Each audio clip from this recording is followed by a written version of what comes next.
soon engulf their lives. The darkness that would leave Anna shattered.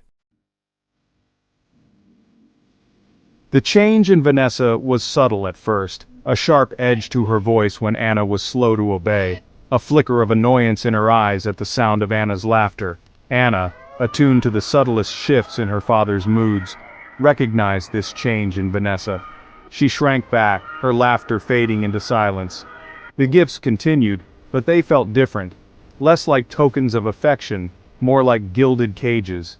Vanessa's true nature unfurled slowly like a poisonous flower.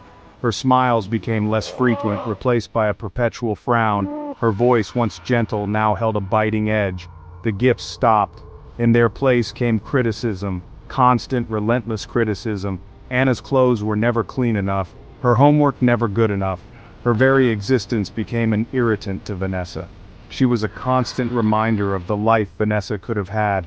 A life free from the burden of a child. The once warm kitchen, filled with the ghosts of laughter and the scent of baking cookies, became a battleground. Every meal was a test, every bite scrutinized. Anna's every action was met with scorn. "Not like that," Vanessa would sneer, her voice dripping with venom. "You're hopeless, just like your mother." The words were like daggers, piercing Anna's fragile heart. Each blow chipped away at her spirit, leaving her feeling small and insignificant. Vanessa's cruelty extended beyond words. She would pinch Anna's arm, leaving behind bruises that bloomed like poisonous flowers. She would lock Anna in the dark, cramped closet, her laughter echoing through the house as Anna's cries went unanswered. Anna's once bright eyes grew dull with fear. At school, Anna retreated into herself. She became withdrawn, her laughter silenced, her eyes downcast. Her grades plummeted. Her teachers, noticing the change, reached out, but Anna, terrified of Vanessa's wrath, remained silent. She carried the burden of her secret, a heavy weight on her young shoulders. The abuse continued, escalating with each passing day. Her father, blinded by his own grief and Vanessa's manipulation, remained oblivious. He worked long hours, seeking solace in his work, leaving Anna at the mercy of his monstrous wife. He saw the withdrawn child, the fading light in her eyes, but attributed it to the loss of her mother. He was blind to the true cause, deaf to the silent screams of his daughter. Section 4. Scars, Seen and Unseen. One evening, Anna's father arrived home to find her cowering in a corner, her face bruised, her eyes filled with terror. Vanessa, her face contorted in a mask of rage, stood over her, a broken plate at her feet. "She's lying!"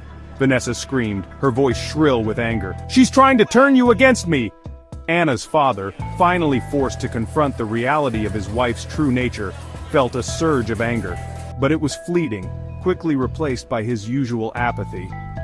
"Go to your room, Anna," he sighed, his voice heavy with exhaustion. Anna's heart shattered into a million pieces. Her father, the one person who was supposed to protect her, had chosen Vanessa over her. The betrayal was complete. From that day forward, Anna retreated further into herself, a ghost haunting the halls of their once happy home. She spoke only when spoken to, her voice a mere whisper. The abuse continued, escalating in its frequency and brutality. Vanessa seemed to relish in Anna's pain, her laughter growing more manic with each passing day. Anna's body bore the scars of Vanessa's cruelty, but it was the invisible wounds that cut the deepest, the wounds that festered in the darkness, poisoning her soul.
Trapped in a nightmare, time stood still. Section 6. The Night of Broken Glass. One stormy night, as thunder shook the house and lightning split the sky, the tension reached a fever pitch. Vanessa, fueled by a potent cocktail of rage and alcohol, unleashed her fury on Anna. The air crackled with violence. Anna's cries were swallowed by the storm, her pleas for mercy lost in the wind. Then silence. An eerie, unsettling silence. A neighbor, drawn to the window by the sound of breaking glass, looked out into the night. What they saw sent chills down their spine. Vanessa, her clothes stained crimson, stood over Anna's lifeless body. Her eyes, devoid of any semblance of humanity, stared back at the neighbor. The neighbor, their heart pounding in their chest, finally did what they should have done long ago.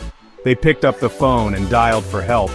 The storm raged on, oblivious to the tragedy that had unfolded beneath its fury. The sound of sirens pierced the night, their flashing lights painting the street in an eerie glow. Paramedics, their faces grim, rushed into the house. But it was too late. Anna was gone, her light extinguished. Her silence finally heard. Section 7. Justice and its price. The community, shaken to its core by the tragedy, was forced to confront its complicity. The whispers turned to accusations, the averted gazes to stares of condemnation. But it was too late for Anna. Her father, finally forced to see the monster he had brought into their lives, was consumed by guilt. He had failed to protect his daughter, had allowed his own grief to blind him to her suffering. The weight of his failure crushed him. Vanessa, her reign of terror finally over, was arrested and charged with murder. The trial was a media frenzy, the courtroom packed with reporters eager to chronicle the downfall of the woman dubbed the wicked stepmother. The evidence against her was overwhelming. The jury, their faces grim, returned a swift verdict: guilty. She was sentenced to life in prison, her fate sealed. Justice, though served, was a hollow victory. It could not bring Anna back. Her laughter would never again echo through the halls of their home. Her bright light would forever be extinguished. Her story, a tragic reminder of the hidden horrors of domestic abuse and the importance of speaking up. A reminder that silence is a form of complicity. A reminder that we all have a responsibility to protect the most vulnerable among us. And a reminder that, sometimes even when justice is served, it comes at a devastating cost.